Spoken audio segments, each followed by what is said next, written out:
Hello and welcome to our first series or our first video in this webinar series, Health and Wealth Management. So my name is Abby Sampson, and I am the Health and Human Sciences Extension Educator here at Purdue Extension and Putnam County.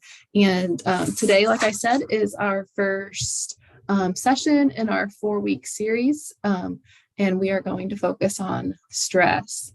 So with stress, stress is your body's response to threats or demands. Stress can be a constant factor in our lives, maybe not every moment of our life, but probably we experience some sort of stress in our day-to-day lives. You might have heard the term fight or flight response, and so that's when you see a threat, your nervous system responds, but we can have other types of stressors as well. And so with stress, we have different hormones in our bodies. And so what happens in our body is our hearts could pound or our muscles could tighten, our blood pressure could rise. And so these changes can have an impact in our health when we are experiencing different levels of stress. And so the problem with stress is that the brain doesn't distinguish between running from a bear or just taking a test in school. And so it's the same hormones that your body experiences between both types of stress. And so we also do have good stress and bad stress. And so good stress protects us. So it could be something like we're stressed at work, and so we're thinking really hard. Or bad stress, it can cause damage. So maybe we are constantly chronically stressed, and it is taking a toll on our ability to sleep, for example. So just a couple of examples of what our stressors are. And so I do have a video here that I'm going to play. So let me get that going.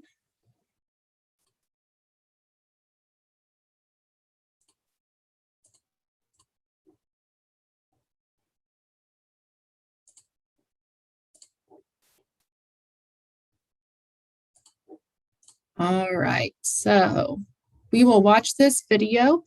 This video is a little bit technical, but it shows how the body reacts and changes to the chemistry that's happening inside our body. And it shows the structure to responding to stress.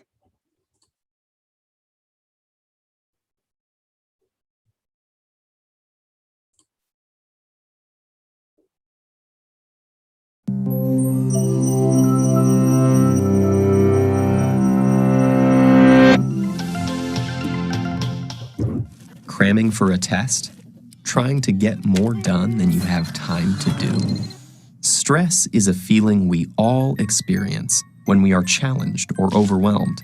But more than just an emotion, stress is a hardwired physical response that travels throughout your entire body.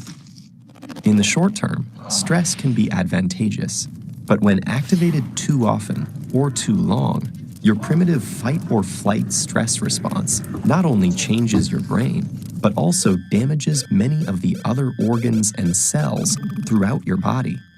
Your adrenal gland releases the stress hormones cortisol, epinephrine, also known as adrenaline, and norepinephrine. As these hormones travel through your bloodstream, they easily reach your blood vessels and heart. Adrenaline causes your heart to beat faster and raises your blood pressure, over time causing hypertension. Cortisol can also cause the endothelium, or inner lining of blood vessels, to not function normally.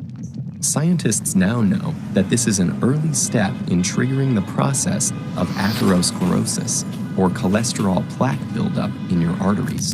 Together, these changes increase your chances of a heart attack or stroke. When your brain senses stress, it activates your autonomic nervous system. Through this network of nerve connections, your big brain communicates stress to your enteric or intestinal nervous system. Besides causing butterflies in your stomach, this brain-gut connection can disturb the natural rhythmic contractions that move food through your gut, leading to irritable bowel syndrome, and can increase your gut's sensitivity to acid, making you more likely to feel heartburn. Via the gut's nervous system, Stress can also change the composition and function of your gut bacteria, which may affect your digestive and overall health. Speaking of digestion, does chronic stress affect your waistline? Well, yes. Cortisol can increase your appetite. It tells your body to replenish your energy stores with energy-dense foods and carbs, causing you to crave comfort foods. High levels of cortisol can also cause you to put on those extra calories as visceral or deep belly fat. This type of fat doesn't just make it harder to button your pants. It is an organ that actively releases hormones and immune system chemicals called cytokines that can increase your risk of developing chronic diseases such as heart disease and insulin resistance. Meanwhile, stress hormones affect immune cells in a variety of ways. Initially, they help prepare to fight invaders and heal after injury. But chronic stress can dampen the function of some immune cells, make you more susceptible to infections, and slow the rate you heal. Want to live a long life? You may have to curb your chronic stress. That's because it has even been associated with shortened telomeres, the shoelace tip ends of chromosomes that measure a cell's age. Telomeres cap chromosomes to allow DNA to get copied every time a cell divides without damaging the cell's genetic code. And they shorten with each cell division. When telomeres become too short, a cell can no longer divide, and it dies. As if all that weren't enough, chronic stress has even more ways it can sabotage your health, including acne, hair loss, sexual dysfunction, headaches, muscle tension, difficulty concentrating, fatigue, and irritability. So, what does all this mean for you? Your life will always be filled with stressful situations, but what matters to your brain and entire body is how you respond to that stress.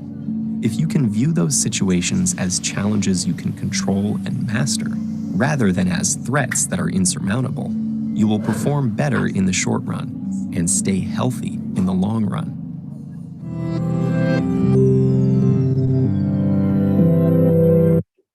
So hopefully you thought that was informative and interesting.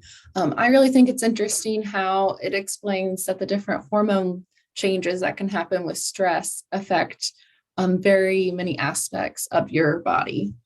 And so the problem with stress is that our nervous system can't tell the difference between an emotional stress or physical stress. So say you're in an argument with a friend versus a car accident. The stress that comes from those, our body doesn't know the difference. It reacts the same way. So it gets harder for our brain to shut off the emergency stress system when we're always in stress. And so that can disrupt all of the systems in our body. So can be easier to trigger our stress as well as harder to shut it off. And so stress really can create a lot of health problems. And so we're going to go over some of them in a little bit of detail.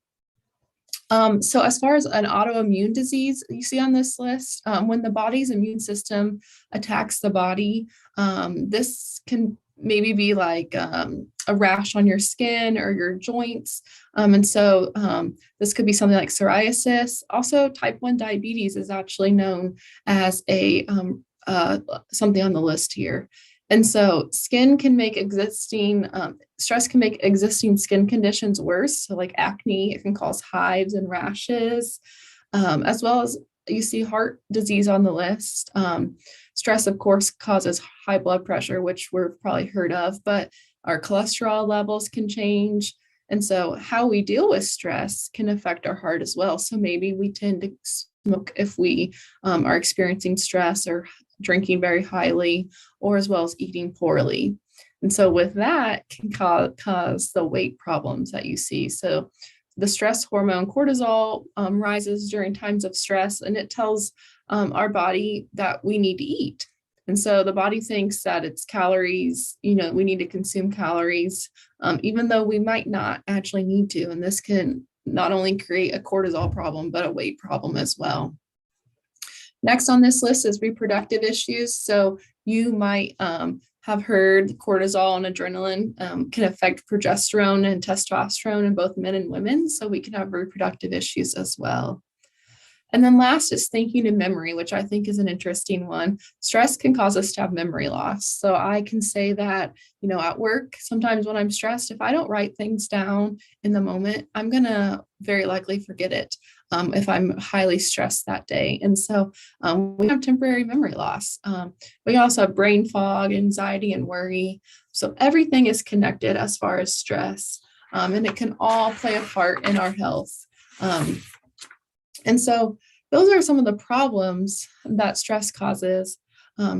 But causes of stress, so we can have internal and external causes. And so maybe internally we have very rigid thinking or perfectionism that's causing us to develop stress in our situation. And so, for external, maybe things we can't control, of a very big life change, work or school, just being too busy, maybe raising our children. And so think about some of the stressors that you might experience in your life.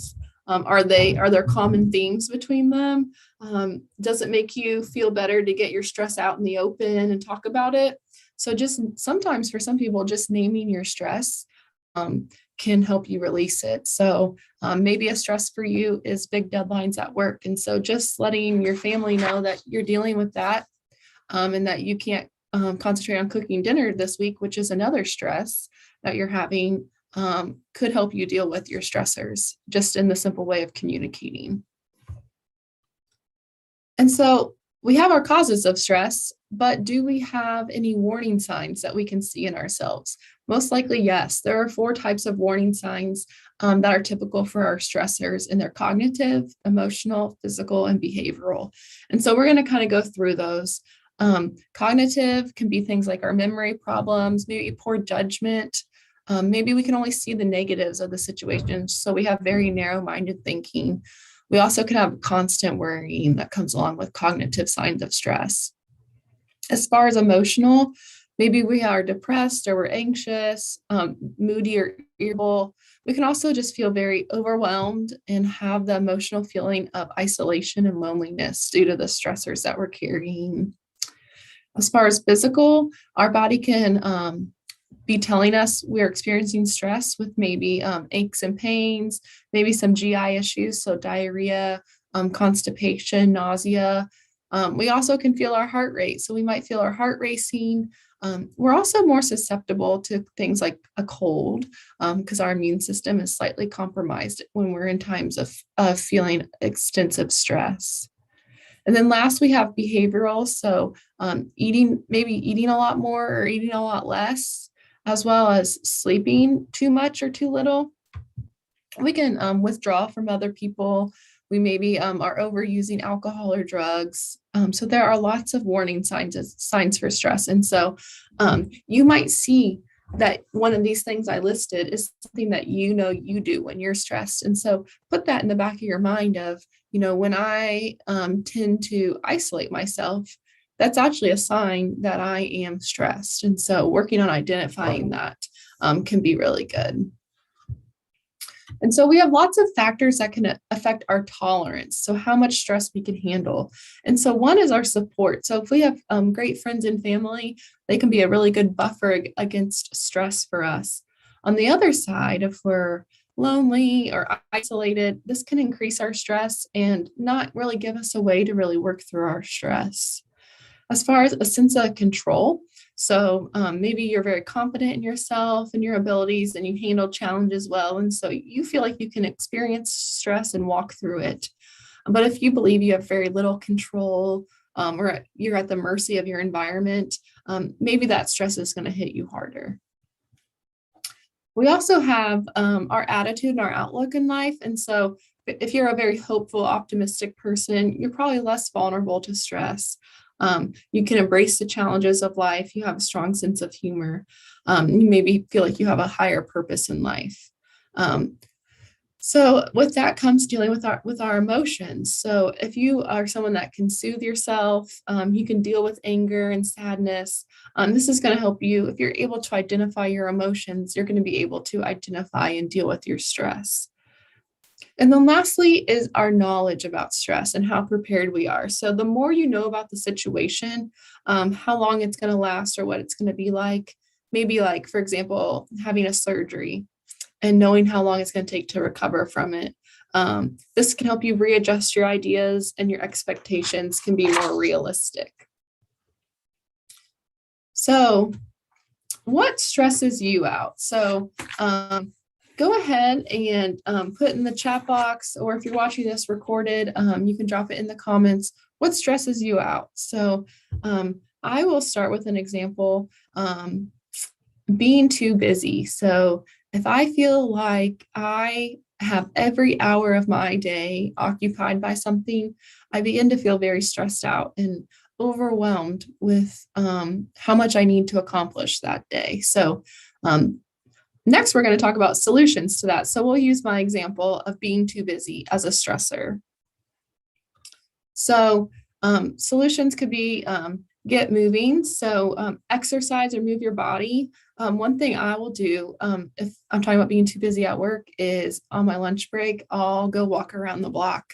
And the 10 minutes it takes me to do that can really clear my mind, and it can help me be more apt to getting something done on my list that seems too overwhelming. So we all get stressed. And so maybe one of these things on this list is what helps you deal with your stress. And so next is connecting with others. So maybe you need to, if you're at work, have a quick conversation with someone at work. It can help calm you down. Maybe engage your senses. So find something, maybe have some type of relaxing diffuser, or maybe it's relaxing for you to take a bath.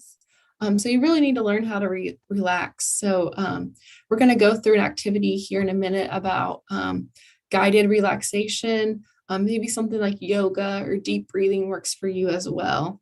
And so next is eating healthy. And so eating healthy, different foods you eat can be like what you go to if you're feeling a stressor. And so say planning a week of eating healthy might just help you feel less stressed for your week. And then last is getting rest. And so if we are getting plenty of sleep, it's going to help us think more rationally and just really help us feel more relaxed and less stressed for the week.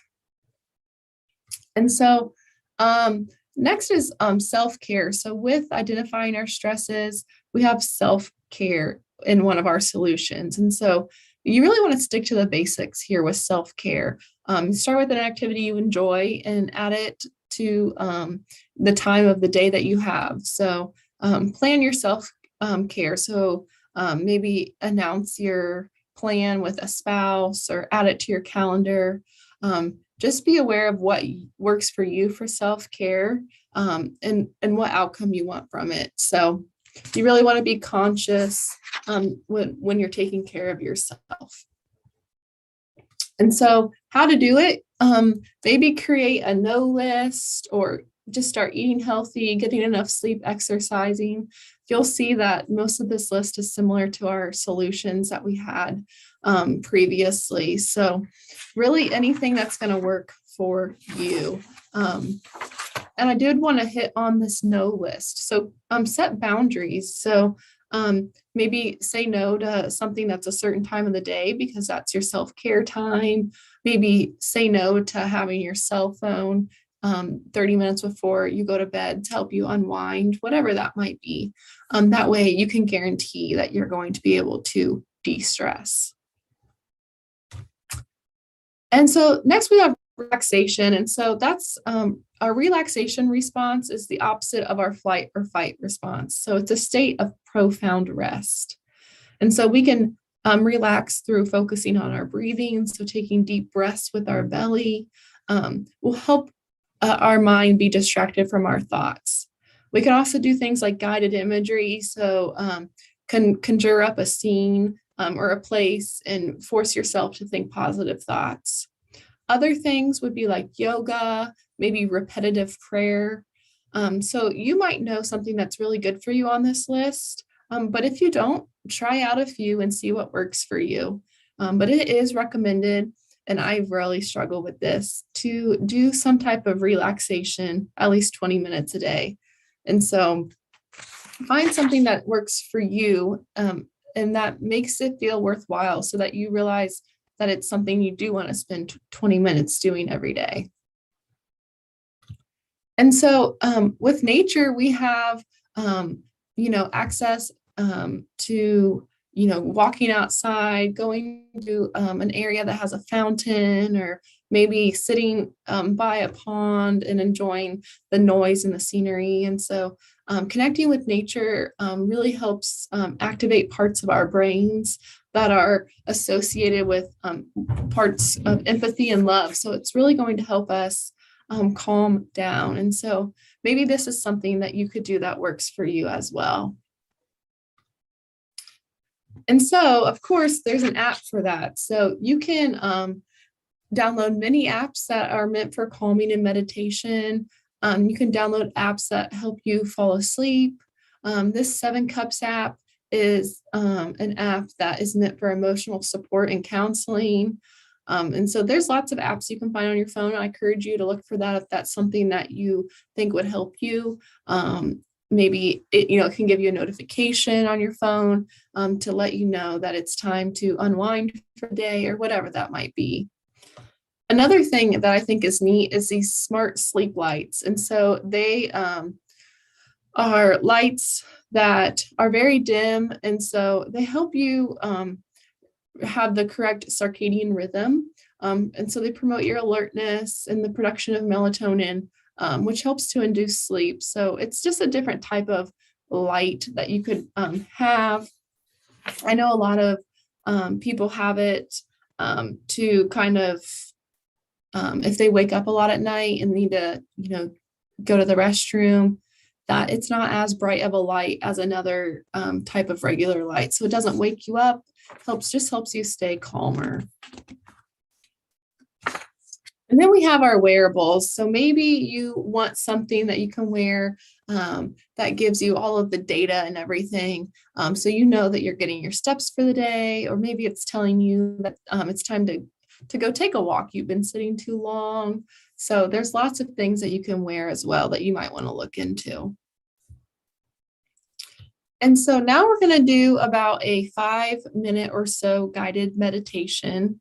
So if you have the ability, maybe turn off your lights, but we're going to close our eyes, and we're going to just work on practicing for just a few minutes of kind of finding some peace and meditation. So first, close your eyes and start to notice your breathing. Is it fast or is it slow? So I want you to put your hand on your stomach and notice how your stomach goes in when you breathe and out when you take out a breath. So take a long, deep breath through your nose and breathe out through your mouth. Make sure you breathe out fully and completely. Breathe like this a couple of more times.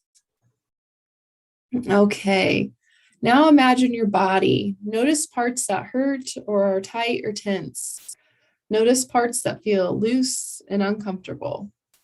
When you breathe, use your breath. When you find a part of your body that's tight or hurts, try to send your breath there and breathe out. Your breath can make that part of your body feel relaxed. Notice your head, your face, your shoulders, your back, your arms.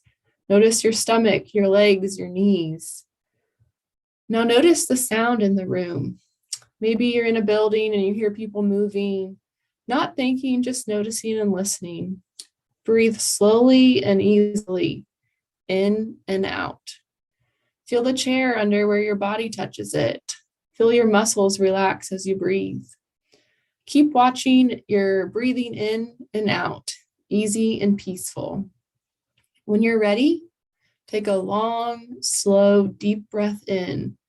Then breathe out completely and gently open your eyes. Now notice how you feel. Are you feeling more centered or focused or relaxed? So go ahead and maybe drop in the comment box, or if you're with us, you can unmute. Let us know what part of this meditation did you feel like worked or didn't work, and why. So with guided meditation, It can really help us just feel centered. So if you are starting to feel very overwhelmed, um, just taking a few minutes to just concentrate on your breathing can really get you re-centered for the day. So I encourage you to find something that works for you, that can be just rejuvenating and re-relaxing, because of course we do want to avoid any of the negative health associations that come with stress. And so working on how we can prevent stress or decrease our stress in our busy lives is really important. So if you do have any questions, feel free to give me a call or email me, and I will be happy to get back with you. And hopefully you enjoyed our presentation and learned a little bit of how to reduce the stress in your lives. I do encourage you to come to one of our next 3 sessions. Next week we have kitchen gadgets. And then following that, we have diabetes at the holidays, and then curb the urge to splurge. If you need more information, you have my email, and you are more than welcome to reach out to me to get signed up for that. But I hope you have a great rest of your day.